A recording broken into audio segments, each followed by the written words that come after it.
जय हिंद दोस्तों। आज मैं आपके सामने टॉपिक लेके आया हूँ किन्स का अर्थशास्त्र। चलो शुरू करते हैं। किन्स इकोनॉमिक्स यानी किन्स का अर्थशास्त्र। किन्स महोदय ने बुक लिखी है जनरल थ्योरी। बुक का नाम है जनरल थ्योरी। इन्होंने कहा था कि देश की जीडीपी और रोजगार समग्र मांग पर निर्भर करता है, यानी एग्रीगेट डिमांड पर निर्भर करता है। ठीक है, तो इन्होंने समग्र मांग की संरचना इस प्रकार दी है कि एडी बराबर होगा C consumption, investment, government expenditure, export, import. तो हम इसको एक्सप्लेन इस प्रकार से कर सकते हैं।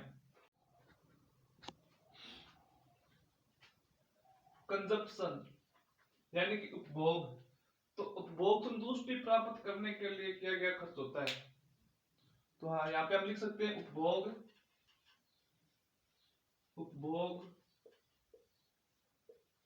संतुष्टि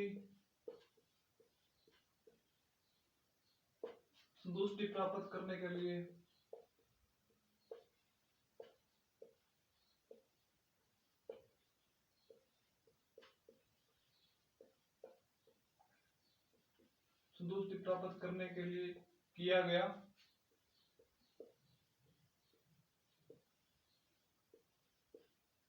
खर्च होता है।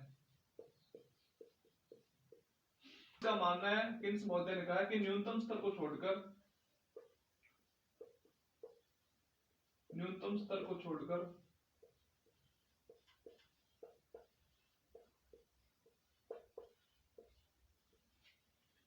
को छोड़कर उपभोग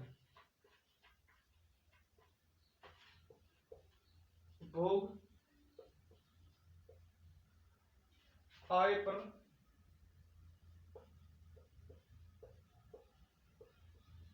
सकारात्मक रूप से निर्भर करता है।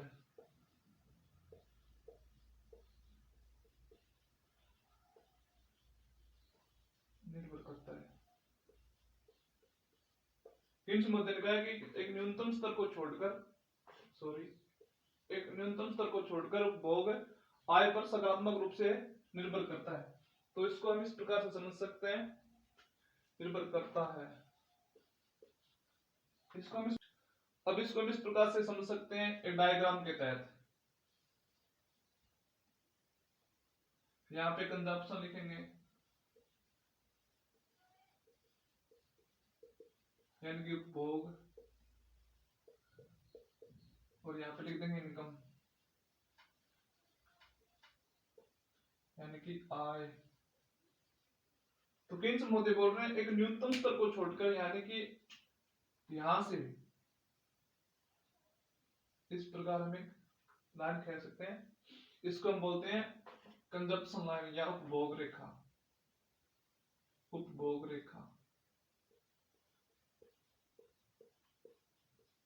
अब अगर हमारी आय ये है,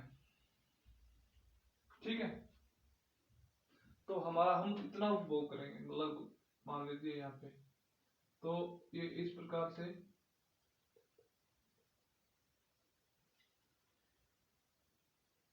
से यानी अगर हमारी आय इतनी है तो हम उपभोग इतना ही कर रहे हैं।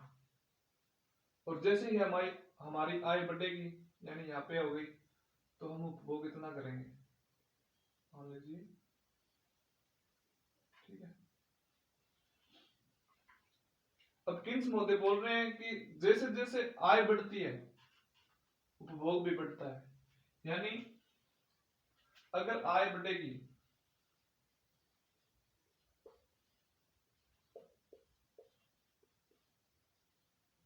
तो उपभोग भी बढ़ेगा।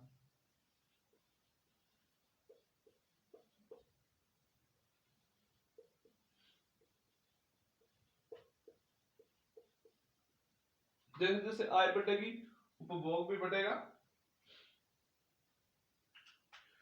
अब इसका कारण है, अब देखो आय हमारी इतनी बढ़ रही है, ठीक है, लेकिन आय से उपभोग कम है, उपभोग सिर्फ इतना ही है, ये कम नजर आ रहा है और ये ज्यादा नजर आ रहा है यहाँ पर, ये ज्यादा नजर आ रहा है। क्यों? क्योंकि लोग वो आय की बचत कर लेते हैं, लोग आय की बचत कर लेते हैं। जैसे हमारे पास 100 रुपए है, तो हो सकता है हम 40 रुपए या 50 रुपए का कोई सामान खरीद ले, ठीक है, लेकिन कुछ हिस्सा हमारे पास बचा के फिर भी रखते हैं। तो इस प्रकार किन्स मोदी कह रहे हैं कि जो लोग उपभोग कर रहे हैं वो आय की तुलना में कम कर रहे हैं। इस प्रकार से हम समझ सकते हैं कि उपभोग क्या है और ये किस प्रकार से काम कर रहा है। यानी जब आय बढ़ेगी तो उपभोग बढ़ेगा, लेकिन एक न्यूनतम स्तर को छोड़कर, किन्स मोदी ने कहा है कि न्यूनतम स्तर को छोड़कर। अगला है इन्वेस्टमेंट।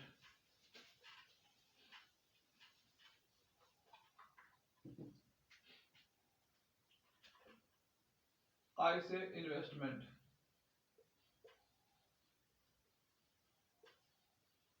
यानी कि निवेश। अब इसके लिए किन्स मोदी ने क्या कहा है, यानी निवेश एक खर्च होता है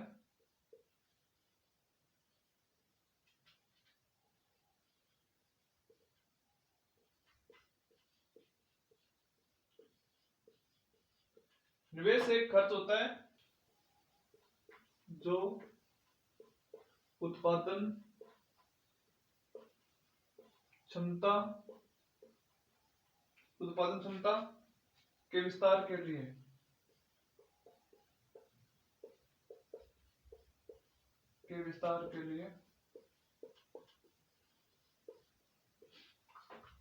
किया जाता है।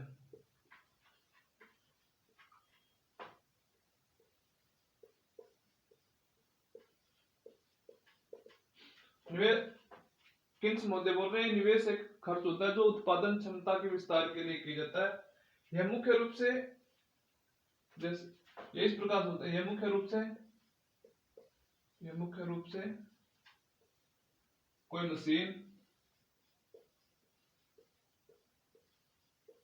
मशीन या उपकरण, या फिर ऐसे बोल सकते हैं घर भी हो सकता है, या भवन हो सकते हैं।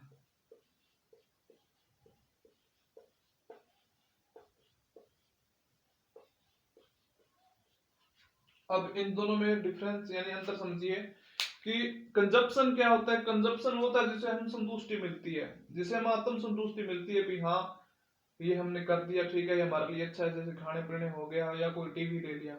अब इसका उदाहरण मैं आपको इस प्रकार से समझा सकता हूँ, जैसे मैंने कोई मशीन ले ली, यानी मान लीजिए मैंने कोई टीवी ही ले लिया, ठीक है, तो अगर मैंने टीवी ले लिया, ठीक है, और ये मैं किराए पर देता हूं, ठीक है, तो मेरी जो इनकम आ रही है, मैंने इन्वेस्ट तो किया ना टीवी पर, लेकिन मैं इससे भी कमा रहा हूं, इसको निवेश बोल सकते हैं। या कोई मशीन ले ली मैंने, ठीक है, लेकिन अगर मैं टीवी में खुद के लिए, अगर मैं किराए पे ना दूं टीवी और मैं खुद के लिए यूज करूं, तो इसको हम कंजप्शन बोल सकते हैं, ठीक है। इसके बाद में आगे अब निवेश ब्याज पर निर्भर करता है, यानी कि अगर मैंने जो टीवी लिया, ठीक है, अभी जो मैंने टीवी लिया वो ब्याज पर निर्भर करता है। कैसे? यानी कि निवेश है जो ब्याज पर निर्भर करता है। उदाहरण मैं आपको बताता हूं, निवेश ब्याज पर निर्भर करता है, ब्याज पर निर्भर करता है।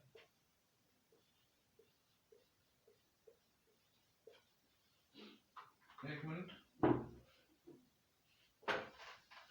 अब कैसे करता है ब्याज पर निर्भर, तो आप समझिए, अगर ब्याज ज्यादा होगा, ब्याज अगर ज्यादा होगा तो निवेश कम होगा। अब कैसे? मान लीजिए मेरे पास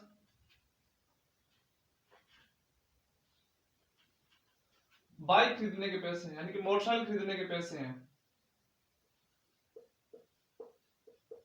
मोटरसाइकिल खरीदने के पैसे हैं, ठीक है। लेकिन अगर मोटरसाइकिल खरीदने के पैसे हैं मेरे पास, लेकिन उस पर अगर ब्याज हाई हो जाए, यानी कि अगर ब्याज की रेट हाई हो जाए, तो हो सकता है मैं ये निवेश ना करूं, मोटरसाइकिल की बजाय मैं साइकिल खरीद लूं। तो ब्याज है वो ब्याज अगर हाई होगा तो निवेश कम होगा। इसको हम इस प्रकार से समझ सकते हैं, जैसे एक डायग्राम बताता हूं मैं आपको।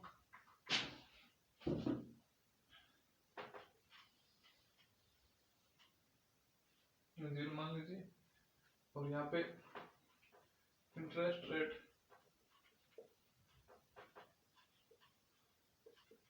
ब्याज दर, और यहाँ पे लिख दिए निवेश इन्वेस्टमेंट,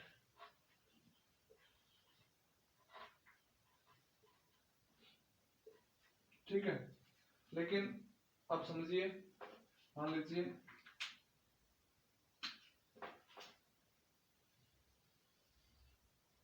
एक मिनट, ये है, ठीक है। अगर मेरे पास मेरे को इन्वेस्ट यहाँ पे करना है, तो मेरी ब्याज दर अगर हाई होगी, यानी ये ब्याज दर है, मान लीजिए 15%, ठीक है। तो मैं निवेश क्यों करूंगा? अगर मेरे को यहाँ पे ऐसे मान लीजिए 1000 रुपए है निवेश करने हैं, और ब्याज दर 15% है, तो मेरे को इन्वेस्ट करना है, और मान लीजिए ब्याज दर 15% है, तो मैं कम निवेश करूंगा। अगर यही ब्याज दर घट के, यानी कम होके 5% या 10% आ जाए, तो मेरी आय यहाँ पे होगी ना, यानी मैं इन्वेस्ट इतना करूंगा, मान लीजिए यहाँ पे 5000 है, हो सकता है कि अगर ब्याज कम हो, ब्याज की दर कम हो, तो मैं निवेश ज्यादा कर दूं, और ब्याज कम है, सॉरी ब्याज अगर हाई है और मेरे पास पैसे भी हैं, फिर भी मैं निवेश ना करूं, तो इसका मतलब है कि निवेश अगर अधिक करना है तो ब्याज को कम करना पड़ेगा, और अगर ब्याज अधिक है तो निवेश ऑटोमेटिक ही कम हो जाएगा, ठीक है। अब किन्स महोदय ने बोल रहे हैं कि निवेश ब्याज पर निर्भर करता है, लेकिन वह उसके साथ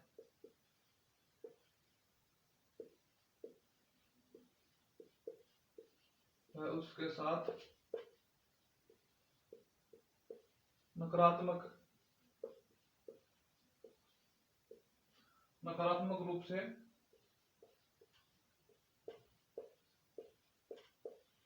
जुड़ा होता है। तो किन्स महोदय का कहना है कि अगर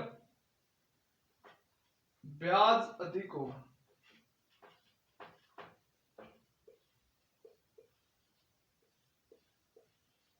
अगर ब्याज अधिक होगा तो निवेश कम होगा।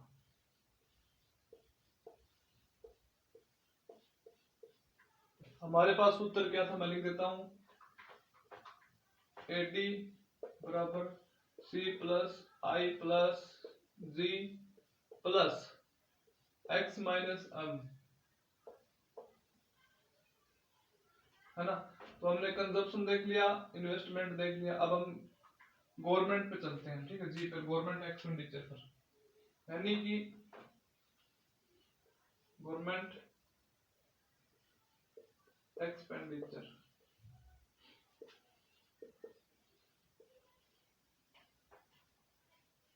Government expenditure. सरकार किस प्रकार से खर्च कर सकती है? जैसे इसमें सरकार दो प्रकार से उपभोग कर सकती है, एक तो, दूसरा है इन्वेस्ट कर सकती है, यानी कि निवेश कर सकती है, या इस प्रकार समझ सकते हैं। सरकार एक तो कंजप्शन करेगी, ठीक है,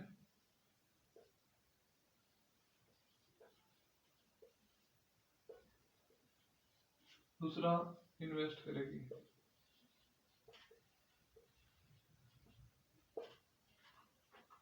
इसके बाद हम समझ सकते हैं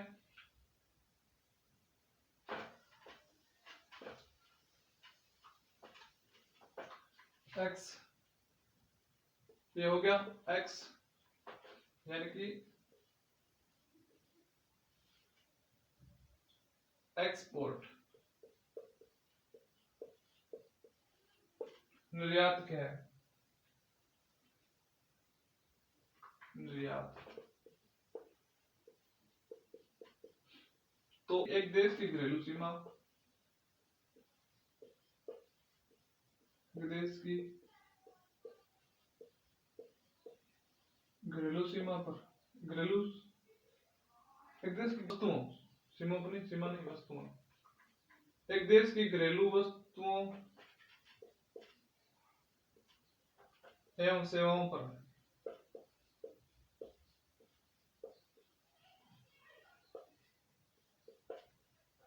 एक देश की घरेलू वस्तुओं और सेवाओं पर विदेशी विदेशी निवासियों द्वारा, विदेशी निवासियों द्वारा किया गया खर्च,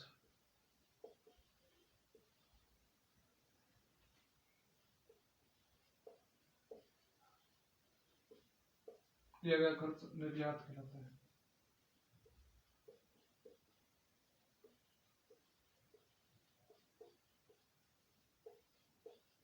समझने के लिए इस प्रकार से समझ सकते हैं, जैसे कोई ये इंडिया है,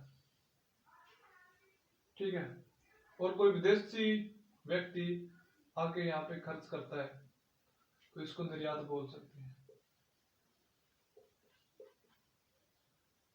ठीक है, क्योंकि विदेशी या व्यक्ति वो इंडिया में आके खर्च कर रहा है, इसलिए निर्यात बोल रहे हैं।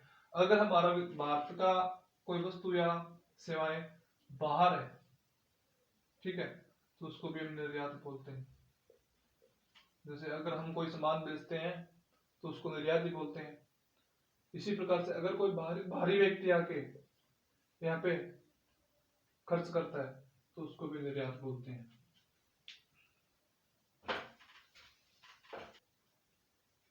अब आ गया एम, मतलब इंपोर्ट।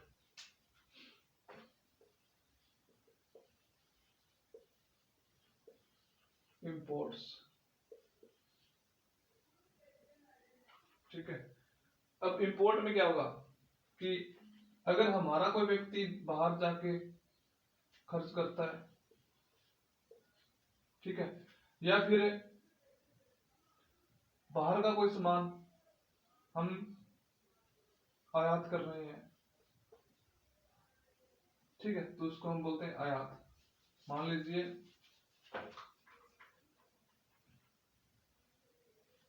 घरेलू निवास के द्वारा, मान लीजिए भारतीय द्वारा, मान लीजिए, या घरेलू निवास के द्वारा, घरेलू निवास के द्वारा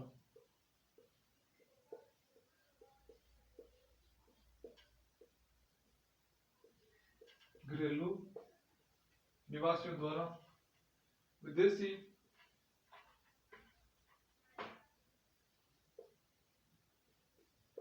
सेवाओं या वस्तुओं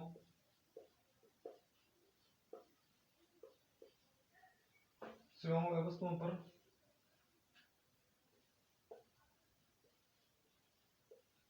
खर्च,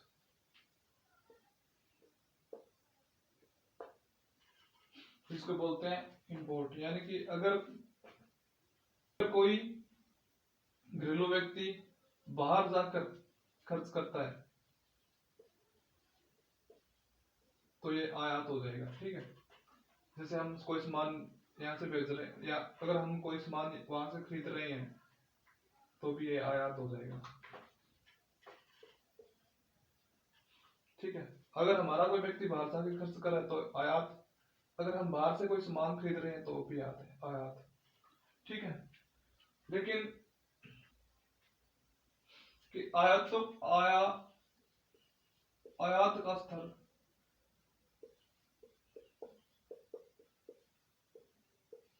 जीडीपी पर निर्भर करता है।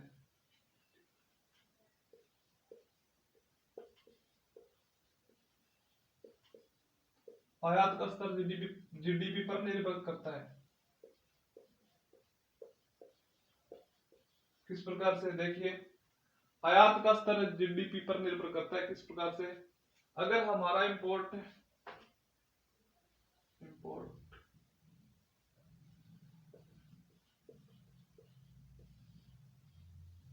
और यहाँ पे जीडीपी, ठीक है, अगर हमारा इंपोर्ट एक ऐसे मान लीजिए एक न्यूनतम स्तर को छोड़कर हमारा व्यापार ही हो रहा है। ठीक है, और अगर हम इस प्रकार से समझे कि हम अगर हमारा जीडीपी यहाँ है, ये इतनी जीडीपी है तो आयात इतना ही हो रहा है। ठीक है, अगर जीडीपी हाई होती है और तो आयात भी और बढ़ता है। ठीक है, इसका मतलब अगर जीडीपी जिसकी ज्यादा होगी आयात भी उस देश का ज्यादा होगा। ठीक है, जिस देश की जीडीपी अधिक होगी आयात भी उस देश का अधिक होगा। तो इस प्रकार हम समझ सकते हैं कि किन्स ने क्या कहा था। तो कुलदीप किन्स महोदय ने एडी बराबर consumption, investment, government expenditure plus export plus import minus import, ये कहा था, ये हमने समझा दिया। इसके बाद हम समझ सकते हैं, यानी कि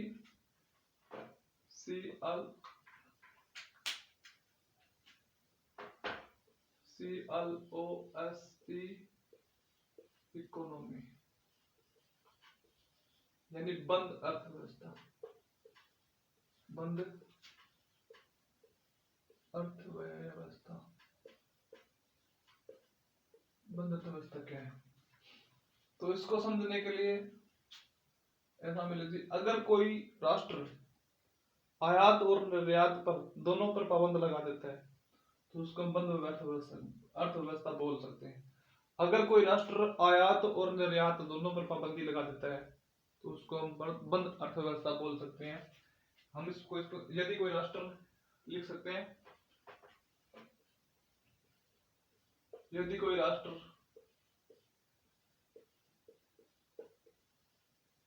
आयात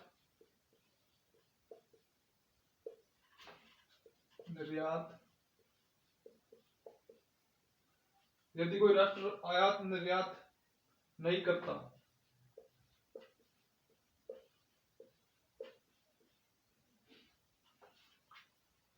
तो इसे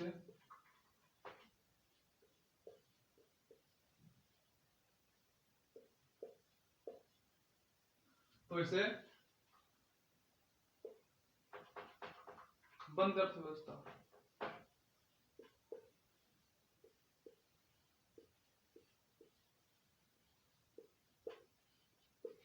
यदि कोई राष्ट्र आयात और निर्यात नहीं करता तो इसे बंद अर्थव्यवस्था कहते हैं।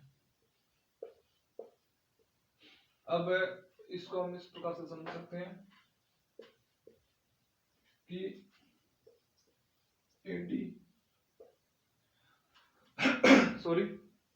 AD consumption plus government expenditure plus consumption plus invest plus government expenditure. अगर कोई राष्ट्र आयात और निर्यात नहीं करता है तो उसकी इकोनॉमी थ्री सेक्टर यानी कि 1 2 3 थ्री सेक्टर इकोनॉमी कहलाती है। अगर कोई राष्ट्र आयात और निर्यात नहीं करता तो उसकी इकोनॉमी थ्री सेक्टर इकोनॉमी कहलाती है। ओपन इकोनॉमी खुली अर्थव्यवस्था, तो यदि कोई राष्ट्र आयात निर्यात करता है तो उसे खुली अर्थव्यवस्था कहते हैं। यदि कोई राष्ट्र आयात और निर्यात करता है तो उसे खुली अर्थव्यवस्था कहते हैं। और क्लोज इकोनॉमी में क्या था कि राष्ट्र ने आयात और निर्यात बंद कर रखा था, तो इसलिए उसे थ्री सेक्टर इकोनॉमी कह सकते थे, क्योंकि उसमें ये तीन ही थे, कंजप्शन, इन्वेस्ट और गवर्नमेंट। इसके अंदर दो और ऐड हो गए, यानी आयात में से आयात को माइनस करना पड़ेगा, तो इसको फोर सेक्टर इकोनॉमी कहते हैं। फोर सेक्टर इकोनॉमी, ठीक है। अगर आपको वीडियो पसंद आया तो लाइक करें, शेयर करें, चैनल को सब्सक्राइब कर दें। अगर आपको भी अभी कुछ ऐसा लग रहा है भी हाँ कुछ मिस्टेक है तो हमें कमेंट बॉक्स में जरूर दें, ताकि मैं इस वीडियो के माध्यम से और भी सुधार कर सकूं। धन्यवाद।